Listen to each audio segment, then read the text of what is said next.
अच्छा, तो अभी पिछली रील में हमने कैलकुलेट किया 111% ऑफ 223। सिंपल हो गया था ये।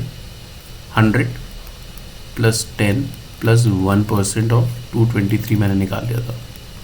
अब क्वेश्चन थोड़ा हम चेंज करते हैं, हम इंस्टेड ऑफ एडिंग एवरीथिंग हम लोग बीच में एक ट्विस्ट डालते हैं।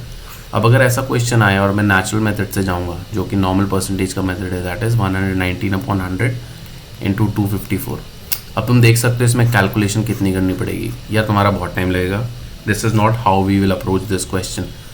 ये सिंपल है। हमने 111 को हमने ब्रेक किया था 100 प्लस 10 प्लस 1 में। 119 को हम क्या लिख सकते हैं so that it become simple. हम सिंपल फॉर्म में देखेंगे। What we can do is we can write this as 100 plus 20 minus 1। देखो ये कैलकुलेट करना ना आसान हो जाता है। अब मैं अगर यहाँ पे डालूंगा 15 प्लस 4 या मैं डालूंगा 25 माइनस 6 टू गेट 119, वो कॉम्प्लेक्स हो जाएगा क्योंकि मल्टीप्लाई करने में उतनी डिफिकल्टी होगी। तो what I can do is I can write 119% as this. तो ये हो जाएगा 100 प्लस 20 माइनस 1% ऑफ 223।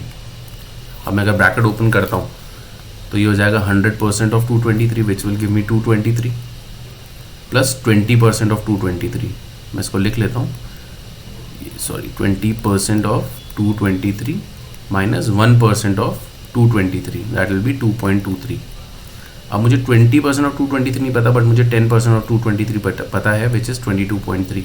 इसको मैं डबल कर दूंगा तो मुझे 20% मिल जाएगा। This will be 44.6। So finally it becomes 223 plus 44.6 minus 2.23। अब ये कैलकुलेट करना ज़्यादा आसान है, ठीक है, and that will be my answer. चलो कैलकुलेट भी कर ही लेते हैं। 223 प्लस 44 कितना हुआ? 267.6 माइनस 2.23।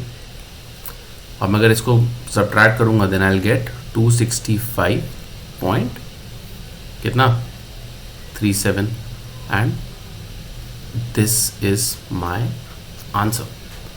सो कभी भी आपके परसेंटेज के ऐसे क्वेश्चन आए, please don't go for normal traditional method of doing percentage unless you have a lot of time. अगर आप पे टाइम है please go for multiplication, but अगर आपके पास टाइम कम है और you know the trick, तो आप please break it down into simple percentage methods and then calculate the values. It becomes very simple.